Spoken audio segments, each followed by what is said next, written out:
The Sundaran fleet arrived in low orbit around Earth with its silver ships, each one reflecting the pale sunlight onto the swirling blue and green world below. They came expecting a swift conquest. After all, humanity was only newly introduced to the galactic stage and had little chance of matching the Sundarans' advanced technology or their proud tradition of open-field battles. When their invasion crafts began descending through Earth's atmosphere, the Sundarans expected intimidation to do most of the work. They believed that once the humans recognized the power of their attackers, they would surrender quickly and bow to the might of the Empire. That was how war worked across the galaxy. Armies clashed on open terrain, the sides arrayed in symmetrical lines, with a predictable set of protocols that had remained unchanged for thousands of years. Few had entertained the possibility that humans might see things differently. Other species scoffed at the idea that a race so far behind technologically could present any serious challenge to an empire spanning half a dozen star clusters. The might of the Sundaran fleet was legend, and they had been victorious in countless conquests. Their enormous carriers held thousands of disciplined warriors, each wearing standard-issue reflective armor. They bore rifles that fired compressed energy bursts, able to melt steel plates and vaporize any organic matter in an instant. The Sundarans believed these weapons alone were enough to break the back of any rebellious planet. What they found on Earth, however, was a type of warfare that no alien had seen. The humans avoided direct engagements with the tall, metallic armored warriors, refusing to meet them in the open fields or city centers. Instead, the Sundarans found themselves entangled in small, chaotic skirmishes. Soldiers were ambushed in thick forests, where vines and tall trees concealed quick attacks. They faced bombs hidden along roadways, sabotage in essential supply lines, and infiltration in city alleys that looked deserted but teemed with invisible threats. For the first time, the Sundarans encountered improvised explosive devices, traps that triggered upon unsuspecting steps, and infiltration squads who struck at night, vanishing into the shadows well before any reinforcements could arrive. After the initial shock of these unfamiliar tactics, the Sundaran High Command regarded human methods as dishonorable. Barbaric, they called them. But the label did nothing to lessen their efficacy. Though the humans lacked star cruisers capable of matching the Sundarans in space battles on Earth itself, they turned the tide, forcing the invaders to operate under constant fear of the unseen. The Sundaran generals, raised on the proud traditions of face-to-face combat, believed that confronting an enemy you could not see was unthinkable. Yet that was precisely what they had to do if they wanted to subjugate humanity. A single figure, a Sundaran by the name of Admiral Yulvas, advocated for caution and cunning. One of the few members of the High Command who had bothered to read about Earth's history, Yulvas warned that humans had a strong tradition of unconventional warfare. He had discovered old records describing how humans harnessed cunning and heartbreakingly effective ambush tactics for centuries. From ancient insurgencies to modern conflicts, they fight in the shadows, Yulvas cautioned his superiors. We may have the galaxy's greatest technology, but if we underestimate their craft, we will pay dearly. As the initial invasion dragged on, Sundaran forces found themselves in a protracted conflict. Human resistance movements sprang up in every region under occupation, from the icy poles to the scorching equatorial deserts.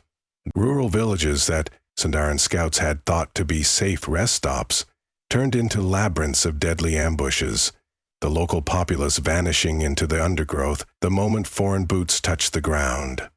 Despite advanced scanning equipment, cornered human squads could neither be reliably detected nor driven into pitched battles. Even when the Sundarans managed to corner a few human fighters, capturing them proved almost impossible. The humans fought tooth and nail, preferring to vanish into hidden passageways or use cunning camouflage to blend into the terrain. Earth's armed forces, recognizing that they couldn't outgun the Sundarans in a direct engagement, went to great lengths to dismantle the invaders' infrastructure. Communication relays were sabotaged. Missiles were fired from hidden bunkers before being hastily abandoned, and crucial shipping depots that brought supplies down from the orbiting carriers were infiltrated by small squads of demolition experts. Each success was a blow to the Sundaran sense of order, sowing confusion among their ranks. As the fighting wore on, Earth's governments united in a rare show of global solidarity. Kingpin alliances and militant nationalists set aside decades of regional rivalries, forging a single planetary resistance network. The unspoken motto they shared was "Strike from the shadows." Officers, generals, and even longtime enemies collaborated on codes, supply lines, and sabotage tactics. In the course of doing so, they developed advanced improvised weaponry adapted to the Sundaran's weaknesses. They learned that while Sundaran personal shields were excellent at deflecting high-energy projectiles, they were far less effective against high-velocity solid cover shrapnel. Working on old formulas for kinetic shells, Earth's engineers designed bombs that released wave after wave of deadly shards, capable of tearing through Sundaran armor. Meanwhile, Sundaran foot soldiers found their centuries-old training protocols completely unusable against such guerrilla tactics. Their armor was indeed reflective, but its main purpose was to repel the lasers, plasma bursts, and sonic weaponry that were common in intragalactic wars. It had never been tested against Earth's cunning traps and unexpected angles of attack. Nor had Sundaran officers been trained in small squad infiltration or infiltration defense. The Sundarans fought with overwhelming force, but they were built for conquerors' battles, straightforward, open fields where hundreds of lines advanced upon each other, battles that the humans refused to give. A sudden turning point came in the foothills of the Andes, a mountainous region riddled with narrow passes and jagged slopes. Believing they had an easy route to besiege the human cities in South America, an elite Sundaran legion marched up the winding trails. Their plan was simple: set up camp near each city's perimeter, broadcast demands for surrender, then bombard resistors from a distance. Instead, once the legion crested one of the narrower passes, they found it heavily mined by human forces. Improvised explosives blew massive shards of rock down onto the Sundarans, and the rocky slopes became death traps. Cores of reflective armor bodies tumbled into chasms or were pelted with debris from above, while sustained sniper fire from hidden vantage points further demoralized them. The Sundaran Legion never even got a chance to set up a proper formation. In less than 2 days, they were forced to retreat in disarray, hunted by small human squads that launched night attacks with stolen Sundaran plasma rifles. All across Earth, similar stories repeated themselves. Powerful alien legions crumbled, battered by the relentless unpredictability of human strikes. The humans fought not to dominate but to wear down, sabotage, and frustrate. No single blow was decisive, yet the cumulative damage was staggering. Even the Sundaran fleet, overhead, once triumphant, began feeling the strain. As their ground forces continually called for reinforcements and supplies, higher-ups in orbit realized that their grand conquest was devolving into a slow, exhausting grind. The disruption to their supply lines began draining overall resources, and Admiral Yulvas struggled to persuade his superiors of the need for a completely revised strategy, one that matched the humans in cunning. He'd seen enough to know that continuing the same frontal assaults was a recipe for disaster. While the Sundarans struggled on Earth, an unanticipated consequence of humanity's guerrilla success began unfolding in other corners of the galaxy. News traveled fast through the trading routes and diplomatic channels. In smoky taverns on distant frontier worlds, the rumors of the humans' new approach to combat spread. Representatives from smaller powers, the Ashnat Collective, the Trinvali Kingdom, the Shisar Dominion listened with growing excitement. They too had once been subjugated by the Sundarans, or worried they might be next. The stories of hidden bunkers, sabotage, infiltration squads, and ambushes under cover of night inspired them. Perhaps, they reasoned, there was a path to victory even if your enemy controlled the skies. Suddenly, a new perspective on warfare emerged. carried by whisper networks across the galaxy. The concept of winning through smaller targeted strikes and by harnessing local knowledge of the terrain spread to worlds that had, until then, never considered any approach but frontal confrontation. The novelty was electrifying. The notion that cunning and misdirection could level the playing field between technologically mismatched foes planted seeds of rebellion on dozens of worlds. Freedom fighters across the galaxy began to ask, if humans could force the mighty Sundarans to a standstill, might they do the same? On Earth, the Sundarans were learning painful lessons. They still held the advantage in space, but the ground war was effectively stalled. Resistance movements struck them at will. Rather than comply with the Sundarans' tradition of issuing open challenges, the humans dissolved into shadows. They disguised themselves as civilians, attacked from forests, or wove their way through abandoned subway tunnels beneath the great cities. Time after time, Sundaran patrols would venture into these labyrinths, let's say beneath New York City's old train lines, or the subterranean labyrinth under Tokyo, only to vanish without a trace. Survivors later whispered of booby-trapped corridors, rigged to collapse with remote charges. The stories turned more and more horrifying. Word of mouth spread quickly within the Sundaran ranks, and morale plummeted. Yet, ironically, humans discovered a strange sense of unity and purpose during this fight. Between sabotage operations, the scattered remnants of Earth's militaries scoured the planet for advanced Sundaran technology. Captured or fallen enemies yielded devices that were studied in secret labs. Humanity's scientists worked frantically to reverse engineer crucial elements of energy-based weaponry, personal shielding, and starship design. These breakthroughs came slowly but steadily. Certain specialized squads learned how to improvise with captured plasma rifles, adapting them to run on Earth-based power cells.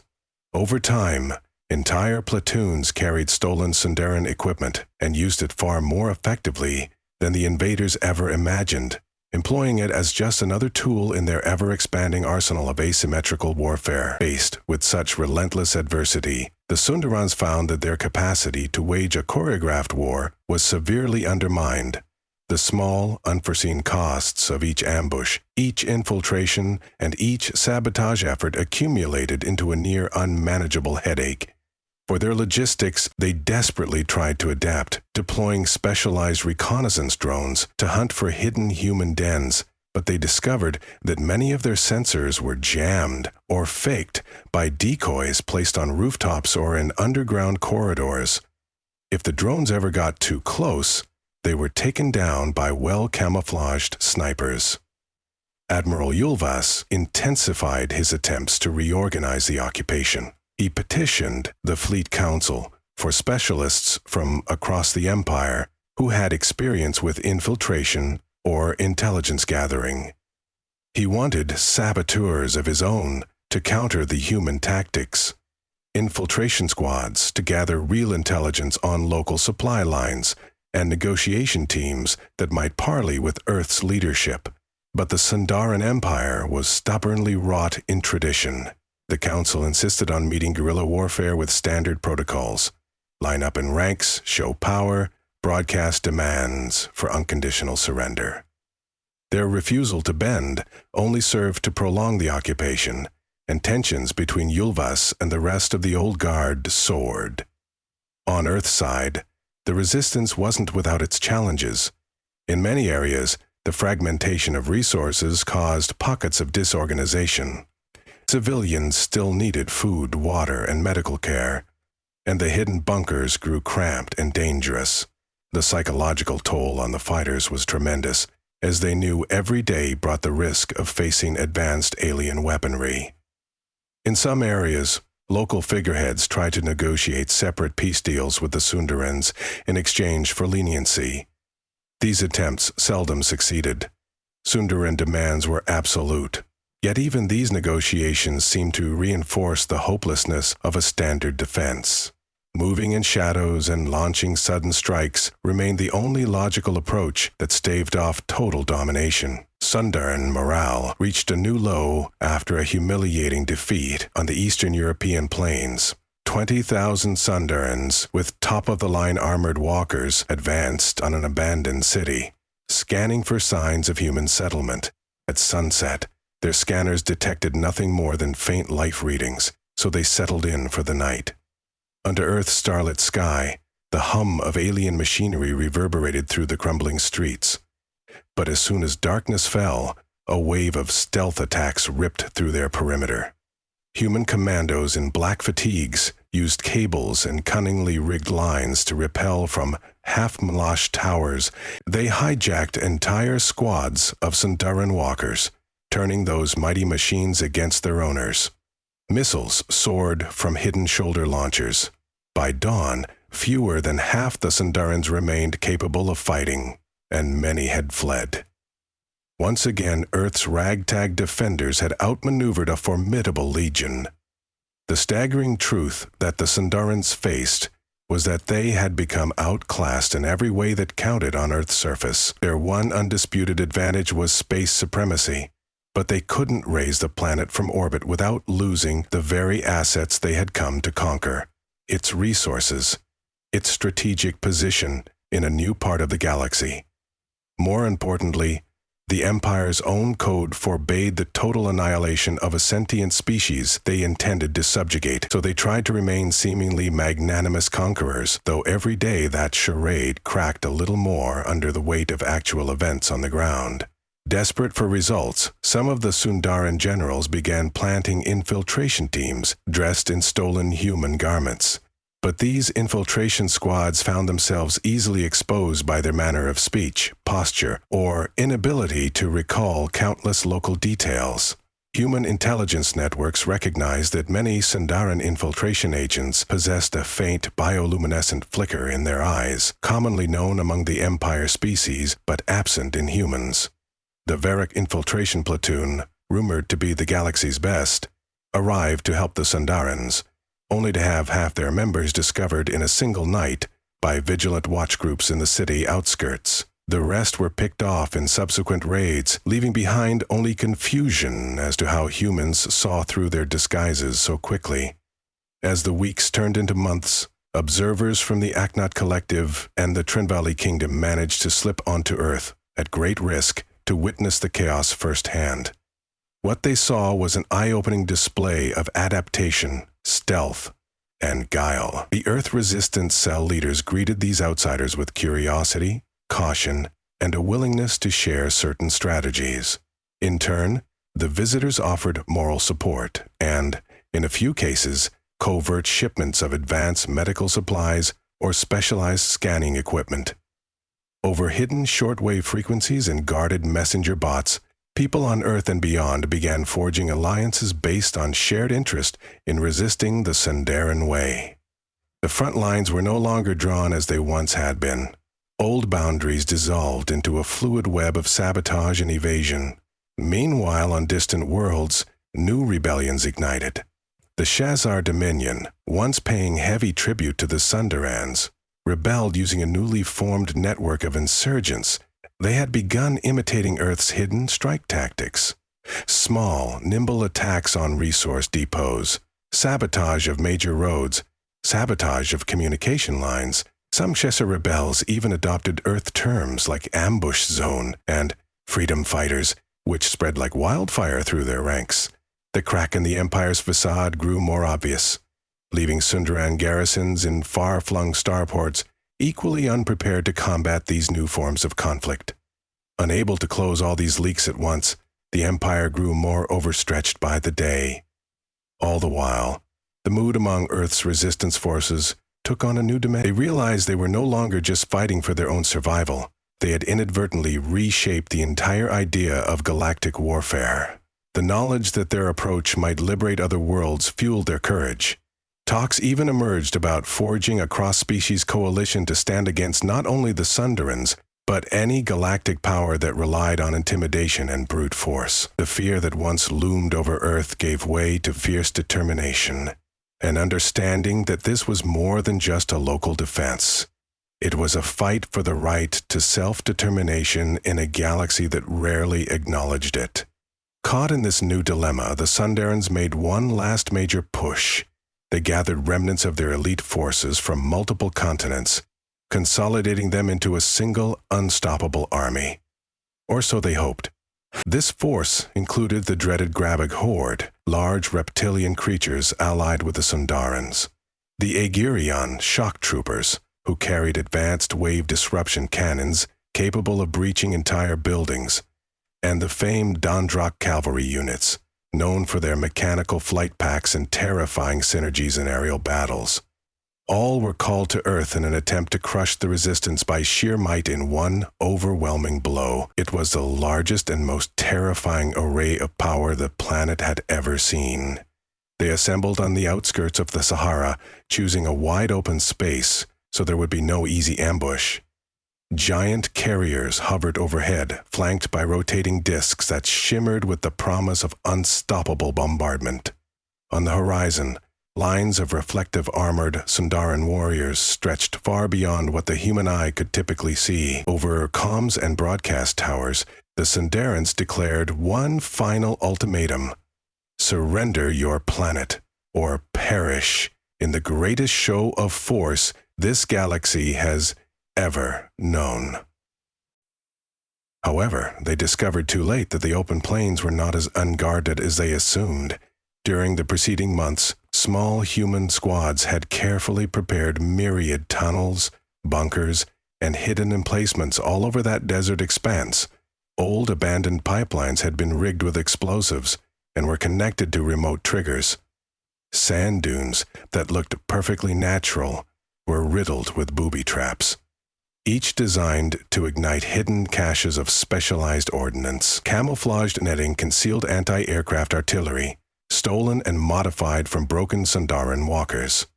As soon as the final ultimatum sounded, the entire desert lit up with a ferocity that must have astounded the watchers in orbit.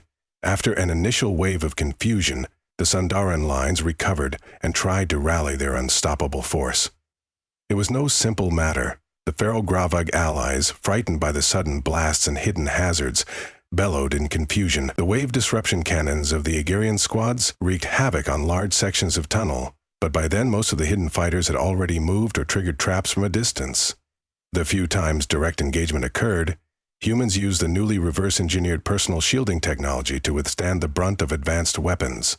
The desert battlefield quickly descended into chaos. None of the 18th century-like rank formations on which the Sundarans prided themselves could survive such a swirl of sabotage, infiltration, and booby traps. Even superior air support proved less decisive than expected. Many of the shock troopers who soared overhead with flight packs found themselves fired upon by advanced ballistic rounds that cracked their personal shields. Meanwhile, the ground troopers, with no easy means of relocating, were forced to hunker down. Some tried to regroup in narrower sections of the desert, only to be swallowed by pre-planted explosives. Others found themselves pinned by sniper fire from vantage points built into rocky outcrops. The greatest show of force in the galaxy began to unravel before it could even truly form up. By the time night fell, tens of thousands of Sundaran troops had been lost or had fled back to their carriers. So many vehicles lay in ruins that the local orbit had to be cleared of debris from the rescue operations. The storied power of the Empire seemed broken by a cunning that none had foreseen. As transmissions of the defeat reached the far corners of Sundaran space, more uprisings sparked across their empire. The illusions of easy conquest fell apart, and future campaigns were suspended or cancelled. It became clear that the cost of suppressing Earth, and by extension every other world that might employ these human tactics, was too great, in both resources and reputation. In the aftermath of this defeat, the humans found themselves at a crossroads. Earth had survived, albeit battered.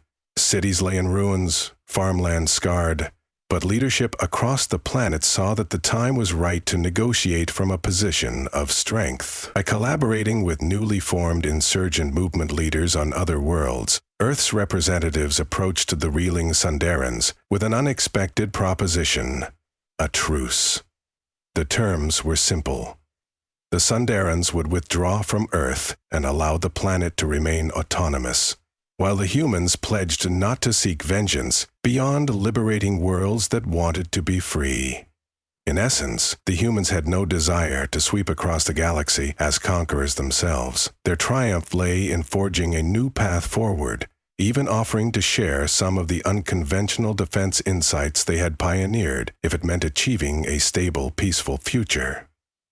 Admiral Yulvus, relieved to find a diplomatic option that spared him yet another cycle of fruitless conflict, supported this truce.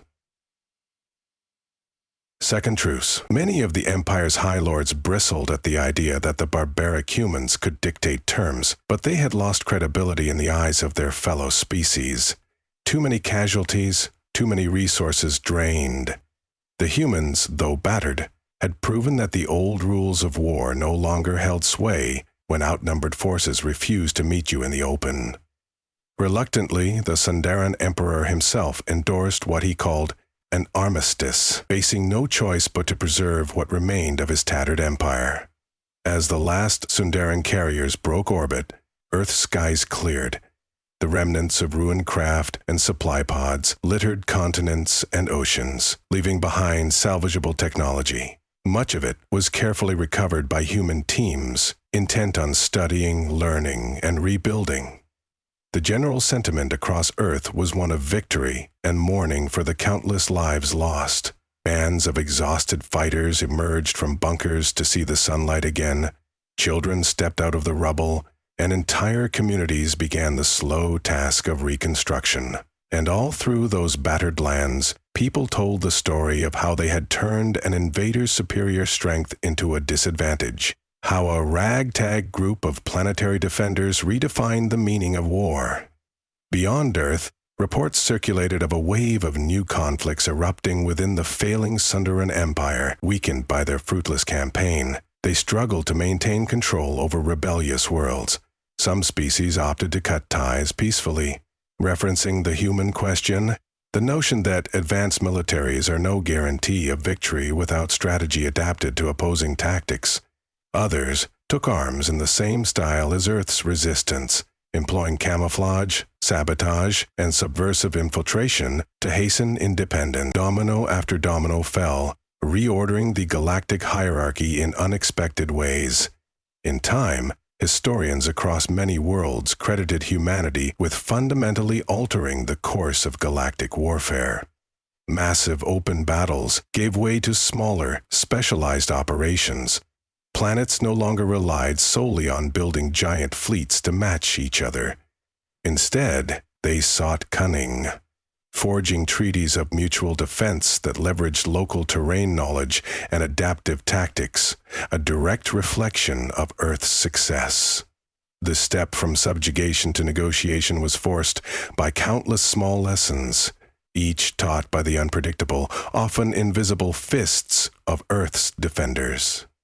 For humanity, the end of the Sundaran occupation was not the end of their challenges. They had tasted the bitterness of alien invasion and saw how war could ravage a planet. Still, they had also caught a glimpse of a broader galaxy, one with infinite possibilities for alliances, trade, and cultural exchange. In the battered remains of Earth's starports, newly commissioned human scout ships prepared for voyages beyond the solar system to meet the Akhnat, the Trinvali, and the Shesar face to face, not as conquerors or the conquered, but as a new voice in the galaxy. Some dreamed that although humans might always carry a fearsome reputation for their guerrilla cunning, they could also champion a new era of cooperation, forging bonds among the stars that transcended the old patterns of subjugation. In the gleaming of dawn's first light, a band of human survivors emerged from a bunker hidden in a sheltered valley. Their makeshift uniforms bore the dirt and scars of months of fighting. A battered Sundaran walker stood in the near distance, half buried in debris. One of the survivors, a young communications officer named Danny, approached the foreign machine. She pressed a glowing control panel that flickered with dull Sundaran script. She smiled as her makeshift translator algorithm recognized the language. Nearby, an older engineer quickly conferred with her, deciding how best to dismantle or reuse its technologies. They both breathed in the fresh air of a newly liberated Earth. "We did it," the engineer said softly. "They're gone. For now," Danny muttered. But what happens next time? We won't always have the element of surprise. He turned to her with a tired grin. Maybe not, but now we have allies out there, and we have knowledge. They'll think twice before attempting another invasion, because we changed the game. Danny nodded, thinking of the new possibilities that lay beyond the single star that humans had called home for countless millennia. What had once been a terrifying unknown, alien invasions, unstoppable star fleets, was now more of a challenge to be met with strategy and courage. The galaxy was vast, and Earth was still a relative newcomer. Yet they had forced the entire Sundaran Empire to withdraw, and in doing so, unleashed a wave of revolutions across the stars. In those final moments of sunrise, the battered survivors of Earth's ordeal turned their eyes skyward. High above, the last glimmers of Sundaran sunlight bounced off retreating vessels. In the distant horizon stretched the endless darkness of space, filled with countless worlds and species, who now knew that even the smallest spark of resistance could topple the grandest empires. And humanity, standing in the world it had saved with cunning and tenacity, set its sights on the future, ready, not just to defend, but to forge new paths among the stars that had once seemed so far beyond their reach.